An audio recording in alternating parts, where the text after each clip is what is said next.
Welcome back. I am so excited to jump straight into today's explainer.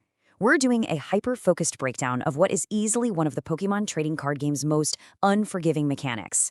You know, in the TCG, managing your resources is literally everything. But today, well, we're looking at a role that takes those carefully managed resources and permanently locks them away. We are talking about the infamous Lost Zone. Okay, let's dive into this. Considered out of play. In any trading card game, hearing that a card is completely removed from the game, man, that immediately raises the dramatic stakes, doesn't it?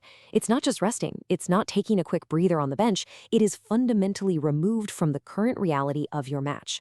Understanding the heavy weight of that single phrase is absolutely crucial to mastering this whole mechanic. Section 1. What is the Lost Zone? Looking at its core identity.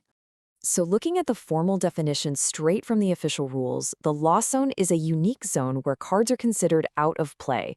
And I really want to highlight that word unique here. It's completely distinct from your standard play areas. Think of your deck, your active spot, and your bench as the physical world. The Lost Zone? Well, it's like a separate alternate dimension entirely outside of that normal active battlefield. Section 2. How cards actually get sent there. The methods of entry. Let's move to and see how this builds, because the rules outline 3 distinct avenues for a card to be banished to this void. They can get sent there through the effects of attacks, through Pokémon abilities, or by trainer cards. So it's not just one little niche trick you have to watch out for. There is a wide array of game mechanics specifically designed to send your cards away. You literally have to be vigilant on multiple fronts. Section 3. The discard pile versus the Lost Zone. A crucial difference. And this brilliantly illustrates what makes the mechanic so incredibly punishing. The rules specifically note that the Lost Zone is unlike the discard pile. I mean, think of the discard pile as your friendly neighborhood recycling bin. We play and we frequently use items or abilities to fish our favorite cards right back out and reuse them. The Lost Zone? Yeah, that is a black hole. It affords you absolutely no such luxury. Section 4. The finality of play. The severe consequences. So the crucial point is, any card sent to the Lost Zone cannot be recovered. Period. End of story. I really want you to feel the absolute permanence of this mechanic.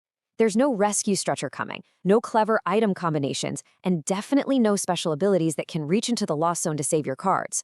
Once they cross that threshold, they are gone, completely beyond your reach.